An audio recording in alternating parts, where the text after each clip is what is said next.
Well, good morning, everyone. Happy Wednesday. Got my cup of coffee in my cup that stays hot on my desk. That's because I need a little pick-me-up. Can you believe 1 week from today will be Christmas Eve, a week and a day will be Christmas Day, and 2 weeks from today is the last day of 2025. Crazy how far this year is, how we're almost to the end. Crazy that we only have, 7 days left for Christmas. If you haven't bought that special present, you better hurry and do it. And with all of the stuff we cram into Christmas, I'm really appreciative that for a few minutes we can sit and chat about what's most important. Obviously, being a pastor, being in church world here, we talk a lot about Christ at Christmas, about the birth of Jesus. And the Bible records all of those details, and they're very well rehearsed in our mind. Maybe it's the Luke story, maybe it's the Matthew story, whatever it is. I want to read kind of the most unusual account of Christmas, and I'm not going to read the whole thing, but to reference the Gospel according to John, one of Jesus' disciples. John, the youngest, we think, of his disciples, records the life of Jesus in the book we know of as John. And he writes the Christmas story, the story of the birth of Jesus, but it's not traditional. In John's Gospel, we don't find stars and mangers and shepherds and wise men and angels and all of that sort of thing. John's story of Jesus coming to the world begins much differently. The first verse of John's account of the life of Jesus begins this way: "In the beginning was the Word, and the Word was with God, and the Word was God." And then verse 14, he goes on and says this: "The Word became flesh and made his dwelling among us." John's version of the Christmas story does not start in Bethlehem.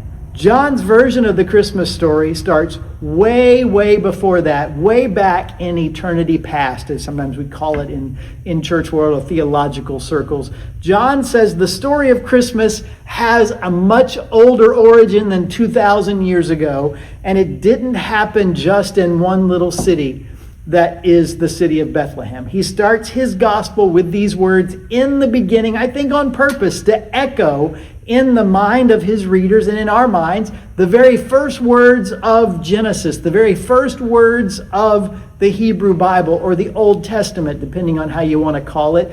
In the beginning. Those words begin the whole of the scriptures, the whole of the Bible, and begin the story of the beginning, of the creation of God, when God steps out into the nothingness and brings order into the chaos and creates all that is. It is a remarkable way to begin. And it is some people say, a very theological way to begin. It's not the more traditional historical accounts that we know of, but a very important one, because in this, we're reminded that what Jesus did and who he is more than just a baby born in Bethlehem. John calls him the Word. In the beginning was the Word. A lot of versions, like the NIV, have the word capitalized, and the Word was with God, and the Word was God. Very important there that John starts his account of what will be the life of Jesus using this idea of the Word being Jesus.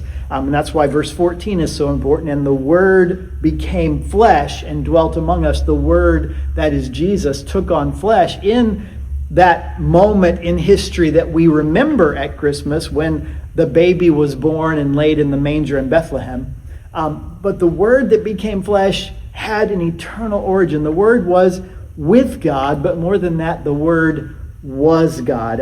There's something about that. The fact that the Word was with God is how he starts, and that's kind of an interesting way to put it, a reminder that there is an intimate relational aspect to who God is. When we talk about God, we talk in Christian circles of the Trinity, the Father, the Son, and the Spirit. And integral to the Trinity is the reality of relationship between and among Father, Son, and Spirit. That is a key feature of who God is as he's revealed himself to us in that way that we've just talked about as Trinity. God is relational inherently. And we shouldn't be surprised that as part of his created order, the crowning moment of creation is when he creates human beings and puts them into this created order and marks them separate and distinct from everything else he created, because human beings are created in the image of God. And I think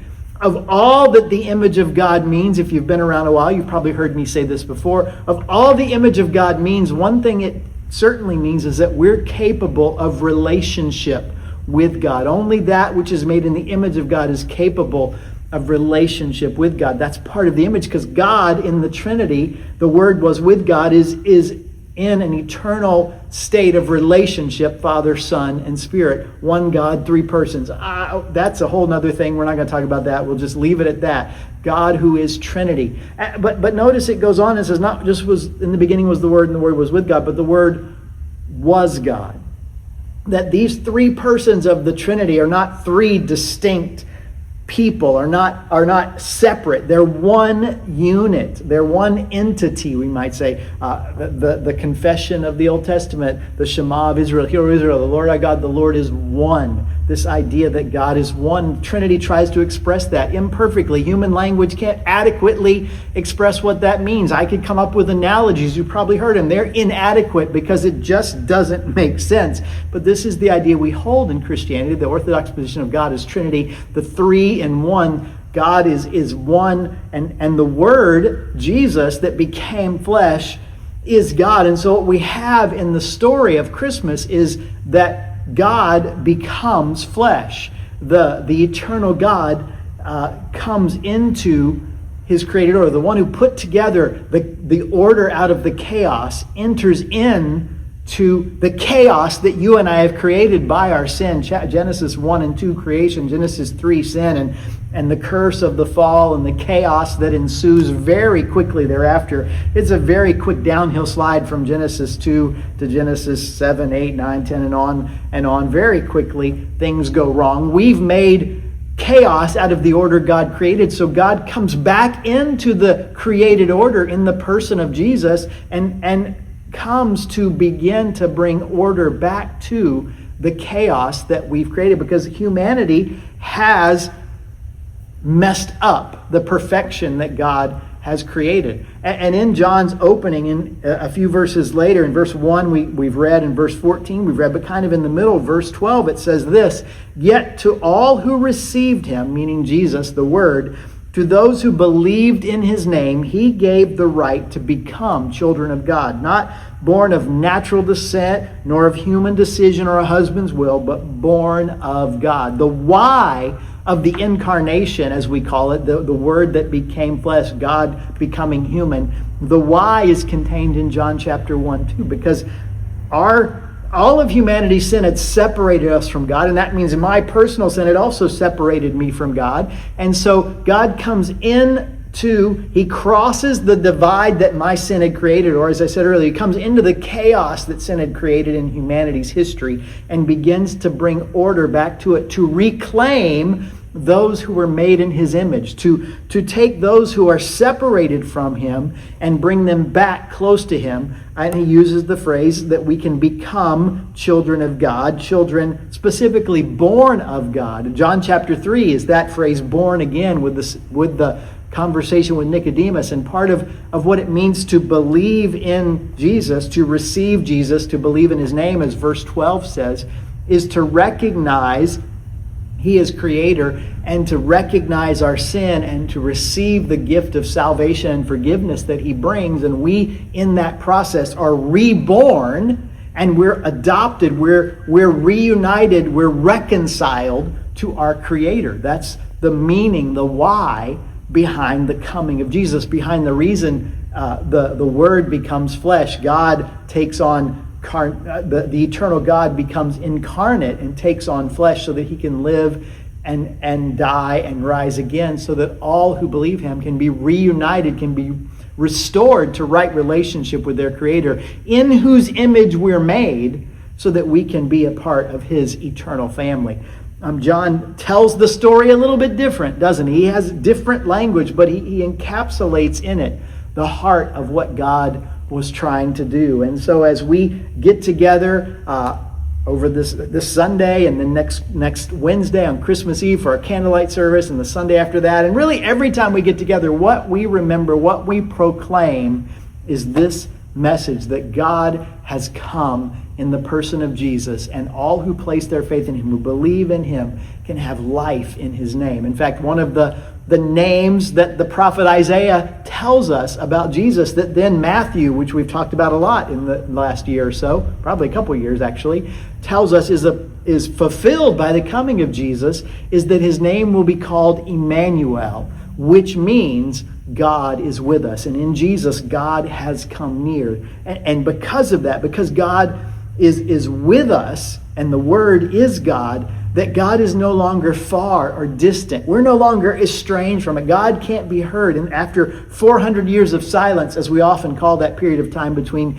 the end of the Hebrew Bible and the opening of the New Testament, God has spoken fully and finally, the writer of Hebrews tells us, in Jesus. So I hope this Christmas season, with all the stuff that you're doing, with all the noise and the busyness and the things that go with Christmas, you'll take some time to remember that this Christmas we celebrate when God came near, when he who is the Word, who was with God and who was God, took on flesh and dwelt among us. And as John says, we beheld his glory, the glory of the only begotten of the Father, full of grace and truth. Grace, because we're sinners and we need forgiveness and we need the grace of God. But truth, because God is holy and righteous and just and perfect, and we need to be reminded of that. And Jesus is the perfect blend of that. We beheld the glory of the Father, full of grace and full of truth, and in him is life, and that life was the light of men. And so we hope you know him. If you want to learn more about him, or if you just want to celebrate what God has done, let me remind you, we're going to have our Christmas Eve candlelight service 1 week from today, next Wednesday, the 24th, 6 p.m. Love to have you join us. And of course, every Sunday, 9 a.m., we're here to worship together. So hope to see you join us. Hope to carve out that time as we remember the beauty of the Christmas story in the midst of the busyness of the Christmas season, that God has come near. God is with us in Jesus, and in him is life and salvation. So I'll leave that with you. I'm going to take my last couple of swigs because we've got a big night tonight. Our big Wednesday night Christmas dinner is going on tonight starting at 4:30, so get back to those things and all the preparations for the week. So, hey, thanks for taking a few minutes out of your busy schedule, and I'll let you get back to it and hope to see you soon.